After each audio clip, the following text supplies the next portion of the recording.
Este espacio llega a ustedes gracias a Intracare Center, Centro de Quimioterapia, Cuidados Paliativos y Manejo del Dolor. Savia Care, Centro Avanzado de Radioterapia, ubicado en Sedimac, Plaza de la Salud. Clínica Abreu, más tecnología, más innovación, más medicina. Horus Optical Service.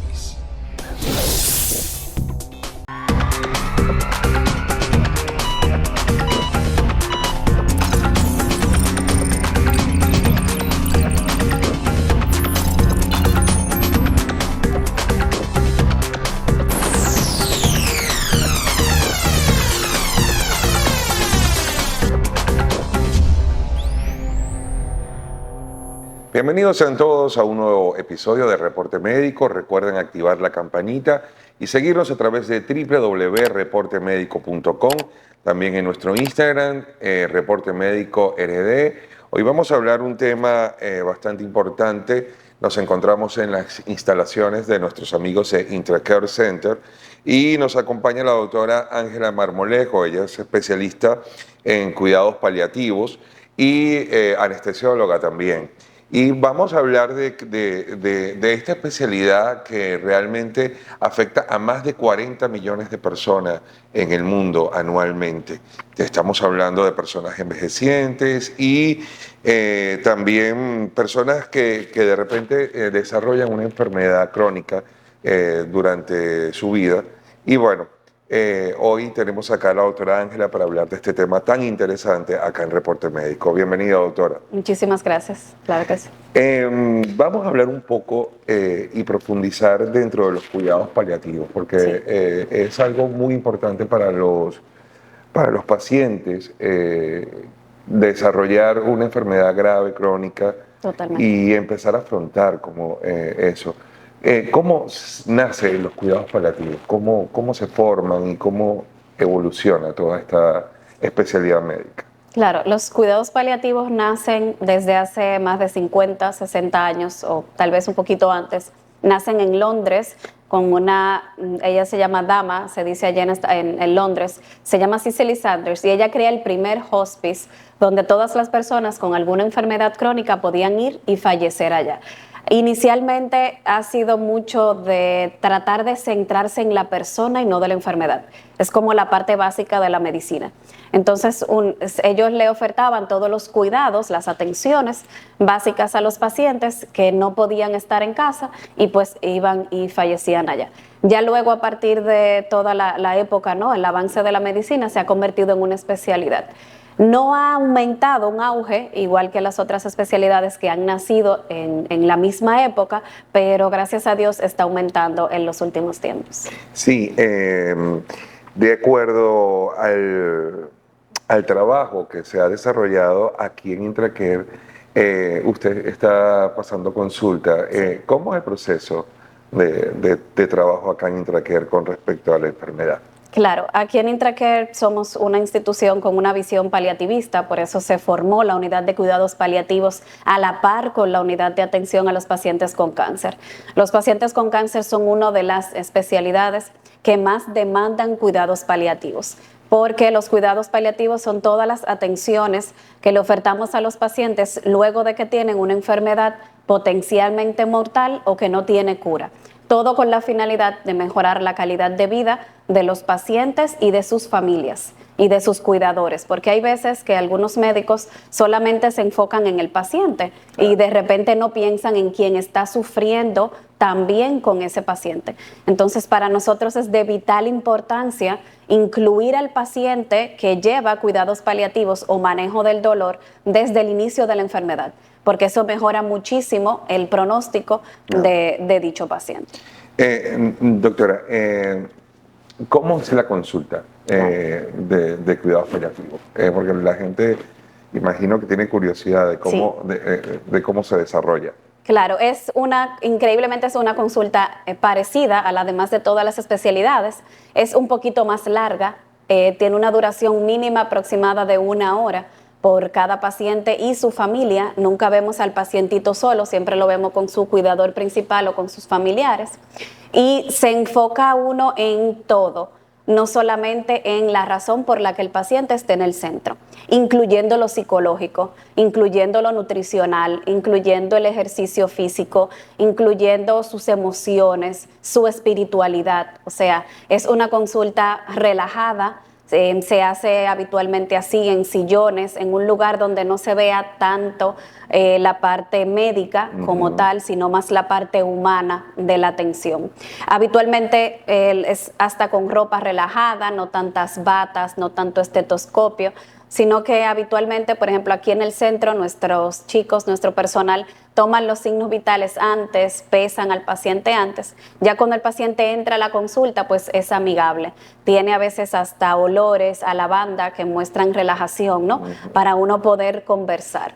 Hay conversaciones muy duras que se tienen, sobre todo la muerte, el duelo. La muerte se aborda desde el inicio, porque es algo que es seguro, ¿no? Sí. Y cómo el paciente si va a tener voluntades anticipadas o si todavía el paciente no quiere hablar de eso, pues uno lo aplaza pues un poquito más. Ok. ¿Y cómo es el proceso evolutivo de una enfermedad terminal y las actuaciones precisas del equipo paliativo a tiempo? Claro, el equipo paliativo a tiempo no prolonga el desenlace final, pero prolonga la calidad, o sea, promueve la calidad de vida del paciente durante ese momento. Tenemos una frase en paliativos que se llama buen vivir, buen morir. Dependiendo de la enfermedad, porque para paliativos califica cáncer, VIH, pulmón, enfermedades de riñón, neurológicas. La que tiene el desenlace más estrepitoso, más difícil es el cáncer. Que el paciente esté en una meseta, dice la literatura, y luego tiene un pico, un declive que llega ya hasta el fallecimiento. Hay otras enfermedades que pueden tener altas y bajas, y pues cuando ya definitivamente el cuerpecito del paciente o la cantidad de condiciones que tiene ya no le permiten continuar en vida, pues ocurre el desenlace.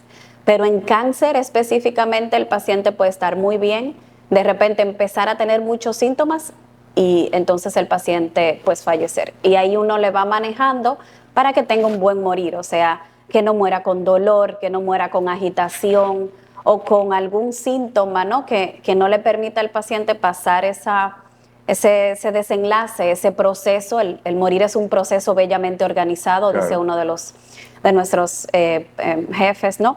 Entonces uno trata de que ese momento sea lo más pacífico posible. Dentro del proceso, ¿cuáles son los síntomas más recurrentes dentro de una persona con condiciones crónicas? El dolor. El dolor es un signo vital, el dolor es un derecho humano, igual que los cuidados paliativos. El dolor aparece en mucho más del 70-80% de los pacientes con cáncer y aparece en más del 50% con patologías crónicas. Okay. El dolor se asocia con depresión, porque estamos hablando de un dolor crónico. Los pacientes pueden tener náuseas, vómitos, estreñimiento, pérdida de apetito, cansancio, pérdida de peso muy brusca. Y pueden tener delirium, que es como un estado confusional agudo. El paciente se desorienta muchísimo. Esto puede pasar sobre todo en envejecientes. Okay. Y entonces ya ahí hay que manejarlo, porque se convierte en un síntoma, en un signo que es fatal, ¿no? Para el paciente y la familia. Sí, por lo menos quisiera que abordáramos un poco esa parte de la parte del insomnio en los pacientes. Esas náuseas, ¿cómo se manejan? La mayoría de todos los medicamentos, enfermedades o síntomas se manejan con fármacos, se manejan con medicamentos, pero siempre hay medidas extras que uno puede tener para que ese paciente no tenga dichos síntomas. Okay. Y los medicamentos son buenos, pero le hacen daño a algún órgano, o sea, pueden tener efectos adversos. Exacto. Entonces hay que tener mucho cuidado, ¿no? En los fármacos, porque pueden dañarme un órgano necesario. Por ejemplo, para dolor o para insomnio, que se usan pastillas, ¿no? que faciliten el sueño, exacto, pueden hacerle un efecto secundario al cerebro. Okay. Entonces ahí yo voy a tener un paciente durmiendo relajado, pero que tal vez en 20 años, porque Exacto. podemos tener pacientes que nos duren mucho. O sea, paliativos no es una sentencia de muerte. Correcto. Para nada, son solamente cuidados para mejorar vida. O sea, podemos tener en 15 años un paciente con un ligero trastorno de memoria. O podemos tener en 15 años un paciente que ha recibido mucha medicación para dolor, por ejemplo los AINE, y con algún problema renal. Pero todo se maneja con fármacos. Ahora, por ejemplo, hay medidas para el insomnio específicamente, que yo puedo regular el ciclo del sueño, por ejemplo con melatonina, que es un fármaco que está ampliamente ahora en distribución, porque es una hormona, en realidad es un fármaco porque es una hormona que nuestro cuerpo produce. Y eso regula el ciclo del sueño. Igual higiene de sueño, o sea, paciente que no use computadoras al final de la noche, que use luz roja dentro de su habitación para que mejore la calidad del sueño, no poner pastillas de madrugada, no dar diuréticos para el que el paciente no orine mucho de madrugada. Entonces, tratar de higienizar el sueño del paciente. Ya otros síntomas y signos más fuertes como náusea y vómito se tratan con fármacos que inhiben la náusea y el vómito, o fármacos que tratan de que el estómago se vacíe muy rápido. Eso mejora náusea y vómito. Y también quitar todo lo que produce en su defecto, por ejemplo, náusea, vómito, estreñimiento o cualquier otro síntoma. La parte farmacológica utilizada por vía. Sí. ¿Cuáles son? Hay todos los tipos de vía pueden ser usadas en nuestros pacientes, porque nuestros pacientes inician el proceso, las consultas perfectamente. O sea, ellos vienen caminando, vienen sin ninguna problema, ¿no?, mayor que no les impida venir aquí al centro a la consulta. Entonces ahí se usa la vía oral. Cuando el paciente tiene un estómago, un intestino funcional, se usa la vía oral. Ya luego, si queremos que el medicamento actúe muy rápido, utilizamos endovenoso. Exacto. Y si ya nuestro pacientito ha avanzado o no puede venir al centro, nosotros vamos a la casa vamos uno de los médicos que hacemos dolores paliativos acompañado de una enfermera, y se usa la vía subcutánea, que también se puede utilizar. Vamos a hablar un poco de los cuidadores, Sí. que es un rol muy importante dentro de todo ese proceso. Claro. Pero dentro de la parte farmacológica, de repente hay fármacos que no se pueden mezclar, fármacos que se pueden mezclar. ¿Cómo es el proceso de dar a conocer todo eso al grupo familiar, a las personas que están involucradas? Claro, dependiendo del nivel educativo, uno inclusive entrena a la familia para que tenga acceso a tecnología, porque hay aplicaciones en el internet donde uno puede chequear qué medicamento interacciona con otro. Habitualmente los médicos, por eso hacemos consultas periódicas, cada 2 meses, cada 3 meses o a veces mensuales. Porque entre nosotros hacemos comité, nos reunimos para ver qué tiene cada paciente y qué hay que quitar o qué hay que colocar. Pero si en algún momento el paciente no puede recibir esa consulta tan rápida, entonces puede chequear, ¿no?, en cualquier aplicación por el internet de interacciones medicamentosas, y puede ver cuál no mezclar. Hay algunos que aunque interaccionen hay que usarlos.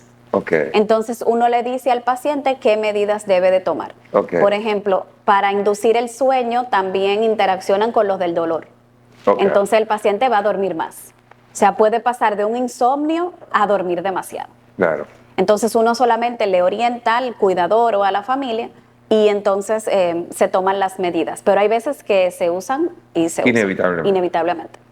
Y el cuidador es la persona que inclusive uno más cuida, porque el paciente tiene todas las atenciones, el paciente está siendo tratado por 20 personas mínimo, y el cuidador de repente está solo. ¿Quién lo cuida? ¿Quién lo cuida? Entonces ahí aparece el síndrome del cuidador. Entonces el cuidador se cansa, se fatiga a tal punto que hay que relevarle la función. O sea, hay que ver si uno ve algún síntoma de cansancio del cuidador, hay que pedir que el cuidador cambie. Porque si no, entonces las atenciones al pacientito, vamos a tener 2 pacientes en vez de 1. Vamos a hacer una pausa y ya volvemos con la doctora Ángela Marmolejos, acá desde Intracare, hablando hoy de los cuidados paliativos. Somos un centro especializado en tratamientos de quimioterapia, cuidados paliativos y manejo del dolor, que cumple con altos estándares de bioseguridad. Contamos con instalaciones modernas, sala de toma de muestras, unidad de QuimioCare, donde suministramos el tratamiento necesario utilizando tecnología avanzada. Nuestros espacios brindan la tranquilidad y confianza que los pacientes necesitan. En IntraCare Center somos más que quimioterapia. En el Centro Avanzado de Radioterapia Savia Care, avanzamos contigo en la lucha contra el cáncer. Somos un centro especializado en radioterapia para ofrecer un tratamiento de calidad. Tecnología de punta y un gran equipo médico nos permiten brindarte un servicio personalizado enfocado en ti y en tu bienestar. Porque en Savia Care, tu salud es nuestra prioridad para acompañarte en cada paso de tu tratamiento. Savia Care, tecnología y humanidad al servicio de tu vida. Pensando en los nuevos desafíos de la medicina y en el mejor cuidado de nuestros pacientes, en Clínica Abreu dimos un revolucionario salto tecnológico al incorporar la mayor plataforma del país de equipos nuevos y de última generación para el diagnóstico, seguimiento evolutivo y tratamiento radiante para enfermedades oncológicas. Herramientas que permiten que nuestro excelente equipo profesional aplique las más novedosas y actualizadas soluciones que alcanzarán las nuevas victorias en la lucha contra el cáncer. Vence el cáncer. Clínica Abreu. Bueno, ya estamos de vuelta acá en Reporte Médico. Recordar que hoy estamos desde las instalaciones de nuestros amigos de IntraCare Center y nos acompaña la doctora Ángela Marmolejos. Ella es especialista en cuidados paliativos. Y bueno, dejamos este tema, doctora, en mucho por abordar. Y dentro del proceso de la parte de sufrir una enfermedad crónica, está presente, estábamos hablando del insomnio, pero también esto viene relacionado con la sedación. Sí. Entonces, ¿en qué proceso entra la sedación y cómo se maneja? Claro. La sedación paliativa, que es importantísimo que todo el mundo reconozca y no confunda con eutanasia, que es un tema de controversia mundial. La sedación paliativa se utiliza en caso de síntomas refractarios. O sea, cuando nosotros tenemos un paciente que está por clínica y por escalas diagnosticados de que tiene un no fin de vida, porque hay literatura que dice que fin de vida son 12 meses, pero que esté en últimas horas y últimos días. Exacto. Entonces uno puede iniciar una sedación paliativa. Los síntomas refractarios más comunes que tenemos son el dolor, cuando ya se han utilizado opioides mayores mezclados y el paciente no cede, todavía manifiesta un dolor importante, cuando tiene una agitación muy avanzada que no mejora con medicamentos que se utilizan como el haloperidol, que es todavía, después de muchísimos años, sigue siendo uno de los medicamentos estándar para tratar la agitación. Entonces uno inicia la sedación paliativa y la sedación paliativa está autorizada por médicos anestesiólogos que manejan los fármacos y por paliativistas. Entonces, para el término sedación se necesita un fármaco sedante, ahí sería el midazolam. El fármaco es una benzodiazepina de acción ultracorta, que es el fármaco que se utilizaría, que puede ser en infusión endovenosa, en infusión subcutánea o en bolus. Uno inicia aproximadamente con 2.5 miligramos o a 5 miligramos en bolus subcutáneo y luego mantiene una infusión, dependiendo a cómo responda el paciente. Antes de iniciar sedación paliativa, tiene que haber una comunicación estrecha con el paciente, y con la familia, en caso de que no haya dejado una voluntad anticipada escrita, ¿no? Un documento legal escrito. No hay una ley que nos regule, pero hay consensos que se hacen entre partes y entonces uno procede a realizarlo. Uno llena los consentimientos informados pertinentes y uno inicia la sedación y el paciente, la verdad, tiene un buen morir, ¿no? Un desenlace en paz. Junto con el midazolam también se utiliza la morfina, que es un opioide natural que se utiliza como el medicamento gold estándar para el manejo del dolor. Exacto. Fuera de que hay otros opioides como la oxicodona, el fentanilo, que también se utilizan, pero la morfina va muy bien por vía subcutánea, un medicamento inclusive de un costo asequible en República Dominicana, y que todo paciente puede tener, ¿no? Entonces uno hace como la combinación para que el paciente no tenga ni dolor y esté sedado. Si esta combinación no varía, hay otras opciones, pero la más validada que habitualmente no falla es esta. Se explica mucho porque probablemente no haya un retorno de las funciones del paciente. Sí. El paciente puede sedarse. Hay dos tipos de sedación paliativa, profunda y superficial. Uno siempre inicia con la superficial porque hay pacientes que se manejan muy bien con una mini dosis y ya desaparece el síntoma refractario, entonces ya nos queda esperar, ¿no? que haga su voluntad y ocurre el desenlace. Correcto. Y ya luego cuando uno agrega la morfina, como tiene efecto secundario de somnolencia, Claro. el paciente duerme un poquitito más y ya mejora definitivamente. Dentro de ese proceso están los derechos de los pacientes. Sí. En República Dominicana, ¿cómo se maneja esto? En la República Dominicana todavía tenemos un poquito de escasez de políticas de salud en paliativos. Sin embargo, la Ley 4201 contempla los cuidados paliativos como un tema de atención integral a los pacientes. No tenemos la ley promulgada todavía, estamos a espera que nos ayuden con esa parte. Y pues los consentimientos son dependiendo de la asociación a la que uno forme, o la asociación de dolor o la de anestesiología, ¿no? Okay. Pero el consentimiento informado va de la mano que del paciente, ¿no? Y del centro, porque nosotros contamos con protocolos para cada tipo de servicio y la sedación paliativa es un servicio. Okay. Entonces cada centro inclusive tiene autonomía de la creación de sus propios consentimientos, pero una ley de la que un paciente, por ejemplo, puede exigir, no la tenemos. Dentro de Intracare, vamos a hablar un poco de Intracare ahora. Sí. ¿Cómo se maneja esta parte? Cuando van Al domicilio. A la casa, al domicilio, todo esto. Claro, nosotros tenemos el protocolo, tenemos los consentimientos informados, adaptados de las sociedades internacionales donde está avalado, adaptados a nuestro medio, porque en nuestro medio igual, aunque hay medicamentos fuera de RD donde no hay disponibilidad aquí en nuestro país. Uh-huh. Entonces están adaptados a nuestro país, están las mismas combinaciones con los mismos requisitos. En ocasiones no hay que notarizar, simplemente hay que dar un seguimiento. Inclusive varios médicos deben de confirmar el síntoma refractario. Paliativos no es una persona, es un equipo. Claro. Entonces va el paliativista, pero puede ir el geriatra, puede ir el internista, puede ir el oncólogo clínico, confirmar que el paciente por clínica y escalas tiene últimos días de vida, tiene un síntoma refractario que califica y entonces en el equipo se inicia el proceso. El tratamiento paliativo quimioterápico que se aplica aquí en el centro. Pero en la quimio, ya claro, es el oncólogo clínico, ¿no? Ajá. Quien decide la quimioterapia. Ajá. Para uno poder iniciar quimioterapia, el paciente debe tener una biopsia positiva, inmunistoquímica. Ya luego el oncólogo clínico hace como un screening del tipo de cáncer que tiene el paciente. Entra ese paciente en el estadio que esté ese paciente, en los protocolos internacionales y nacionales de manejo e inicia el proceso de la quimioterapia. La quimioterapia, o sea, farmacológicamente hablando, son medicamentos.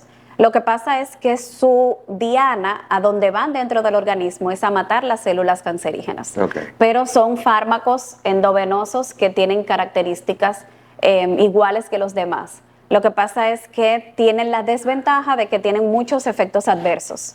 Pero son fármacos que pueden ser, claro, la manipulación es distinta, hay que manipularlos con cierta esterilidad y todo, y hay muchísimos grupos que van dependiendo del tipo de cáncer. Okay. Algunos fármacos pueden aplicar para varios cánceres, pero hay algunos fármacos que son específicos para un tipo de cáncer. Doctora, quisiera ver su punto de vista un poco sobre el aumento de las enfermedades crónicas en personas de edad Joven. Totalmente. ¿A qué se debe esto? ¿Qué está ocurriendo en el mundo en este momento? Sí, yo digo, entre la literatura, lo que he leído más, definitivamente mi opinión muy personal, es la industrialización, sobre todo la comida. ya es muy difícil que uno tenga una alimentación balanceada. Es lo ideal que un paciente nutricionalmente, con o sin enfermedad, tenga una alimentación balanceada. La mayoría de los alimentos son procesados, que eso es fatal para la salud y eso hace de que el metabolismo, de que la parte habitual celular del cuerpo no se desarrolle, ¿no? Y eso para mí es la causa principal. Fuera de eso, el sedentarismo, ya las generaciones muy jóvenes hacen, o por la tecnología, hacen todo sentado, ya se camina muy poco. El cigarrillo es fatal, está demostrado que puede predisponer a todo tipo de enfermedad crónica y cáncer, todos ellos. El alcohol, que es habitual en las reuniones normales, sobre todo lamentablemente no solo en República Dominicana, a nivel mundial, ¿no? Sí, total. Todo el mundo cuando hace una reunión brinda y brinda con alcohol. Correcto. Y el alcohol también está demostrado que promueve la aparición de enfermedades crónicas y cáncer. Y aparte de todo, que ya todo es fácil. Ya la comida es fácil, ya hay microondas, ya los plásticos, ya muy pocas cosas son naturales, ¿no? El sazón viene, el agua viene en un plástico, el agua viene en una botellita, ya no hay que ir a buscarla a un pozo. Entonces, cada vez más la industrialización ha hecho que aparezcan estas enfermedades. Tocó un punto muy importante, la alimentación. Sí. La alimentación dentro de una persona que está bajo cuidados paliativos, ¿cuál es ese ABC que se lleva a nivel alimentario? Y yo digo que el balance es lo mejor. El paciente que tiene una alimentación con balance, o sea, con carbohidratos, proteínas y grasas, es lo mejor. Y oligoelementos, o sea, frutas, vegetales, etcétera. Pero, por ejemplo, durante el tratamiento oncológico hay algunos alimentos que se paran, sobre todo porque tienen algún efecto adverso durante quimio, durante radio, pero que ya después el paciente puede seguir su vida, porque es muy bueno aclarar que el paciente en paliativo sigue su tratamiento. O sea, el paciente paliativo no se le niega tratamiento alguno. Correcto. Y en el tema de la alimentación hay dietas, hay regímenes alimenticios que han demostrado ser mejor, como las dietas mediterráneas, donde abunda las frutas, los vegetales, los carbohidratos en bajo índice glucémico y no espaciar comidas, comer lo más natural posible, tomar mucha agua y ya definitivamente evitar el alcohol, evitar el cigarrillo. Los antioxidantes, inclusive hay dietas específicas de antioxidantes porque inclusive previenen la aparición del cáncer. Claro. Hay regímenes hasta de vitamina C en dosis altísimas, es un antioxidante. Yo siempre recomiendo frutas como el berries, o sea, blackberry, blueberry, kiwi, fresas. Ese tipo de alimentos antioxidantes mejoran muchísimo. Pero nada, es importante recordar que no es que la alimentación lo va a quitar o le va a bajar el tamaño. O como hay un mito de que el azúcar lo hace crecer. Entonces hay pacientes que limitan muchas comidas porque dicen que el azúcar hace que crezca, porque se alimenta, pero lamentablemente no es así. Entonces yo diría que comer de todo. Y si es paliativo, pues lo que hacemos paliativos somos apoyadores. Claro. Entonces yo les digo, come de todo lo que te caiga bien, porque siempre el paciente tiene ligera falta de apetito. Exacto. Entonces cuando se motiva a comer, si no le gusta lo que come, pues va a ser fatal. Sí, por supuesto. Entonces yo le digo, oye, come lo que quieras. Doc, hablábamos un poco del trabajo multidisciplinario dentro del paciente, ¿verdad? Claro. Quisiera ese desarrollo espiritual, ¿en qué parte se incorpora y qué tan profundo llega a ser dentro de la aceptación del paciente crónico? Crónico. Mira, desde el día 1 que un paciente, habitualmente el síntoma principal de ir a consulta es dolor. El paciente va por dolor. Inmediatamente yo veo al paciente el primer día, sin importar que sea paliativo o no, porque puede que el paciente tenga por ejemplo, una enfermedad oncológica en tratamiento y que llegue a remitirse. Correcto. Pero tenga dolor durante el tratamiento. Entonces, o por la enfermedad. Entonces, siempre psicología y nutrición van desde el primer día. Okay. Entonces, dolor o algología, nutrición y psicología desde el primer día. Y nosotros, durante la consulta, como las conversaciones son muy sensitivas, yo diría que en el 80% de las consultas alguien llora. O llora el médico, porque el médico tiene que tener autocuidado, uno es un ser humano, Claro. viendo una cantidad de cosas, de enfermedades, de pacientes de nuestra edad, más jóvenes, Sí. allegados a nosotros. O sea, uno a veces pacientes que uno los vio en alguna consulta muy bien y ha tenido un avance de la enfermedad Sí. muy rápido, Ujú. uno llora. Claro. Que es, vamos a decir, la forma en la que uno expresa, ¿no?, un sentimiento. Y drenar. Y drenar, ¿no? Sí, O el familiar también. o el paciente. La mayoría de las veces el paciente, por shock, durante el inicio no llora.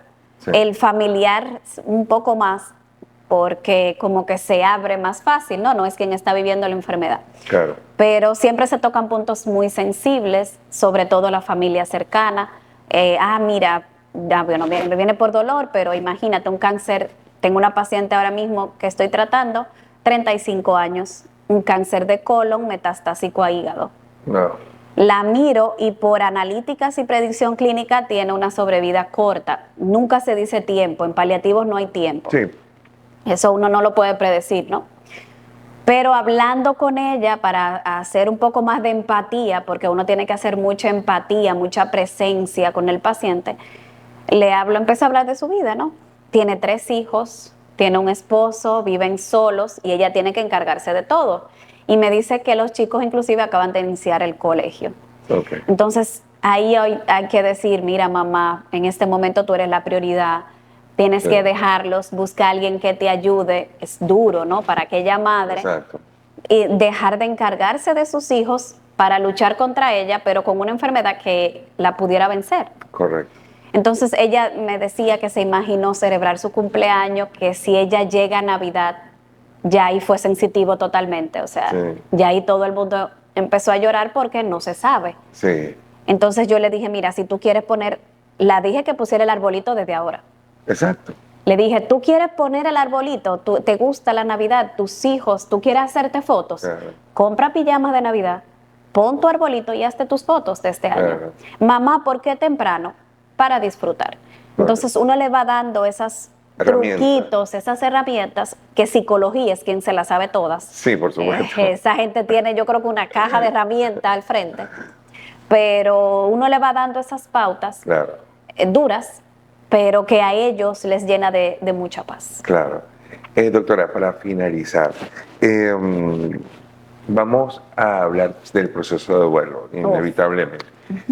Pero es el desarrollo final Claro, de todo normal. esto. ¿Cómo se afronta la familia todo este proceso? Claro, el duelo hay vertientes, inclusive hay especialistas de duelo. Hay personas que deciden iniciar su duelo cuando el paciente fallece, familiares, porque dicen que mientras lo tengan, personas un poquito más adaptadas al proceso y no lloran o lloran, pero viven su familiar hasta el último día y ahí empiezan su duelo.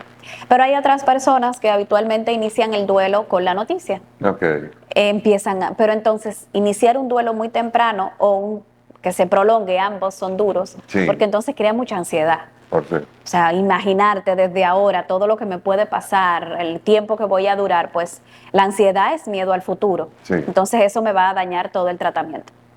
Es acompañamiento psicológico siempre y pues nosotros también vamos a iniciar unos programas de acompañamiento de duelo a la familia.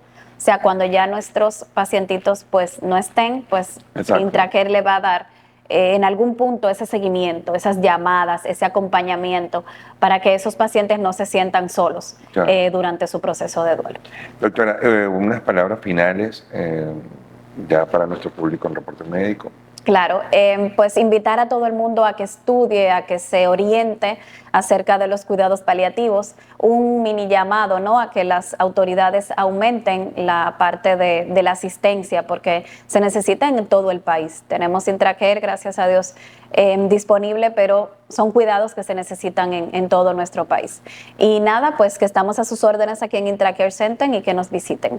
Es un diagnóstico, pero podemos darle herramientas hasta en casos de consejos y todo. Así que a sus órdenes por acá. Sus horarios de consulta, vamos Estamos martes y viernes en horario vespertino a partir de las 2 de la tarde. Bueno, esto fue todo en este episodio interesante de Reporte Médico, como fueron los cuidados paliativos, hoy desde IntraCare Center, con la doctora Ángela Marmolejos, especialista en cuidados paliativos. Y recuerden que Reporte Médico es una dosis de información saludable. Nos vemos. Este espacio llega a ustedes gracias a IntraCare Center, Centro de Quimioterapia, Cuidados Paliativos y Manejo del Dolor. Savia Care, Centro Avanzado de Radioterapia, ubicado en Sedimac, Plaza de la Salud. Clínica Abreu, más tecnología, más innovación, más medicina. Horus Optical Center.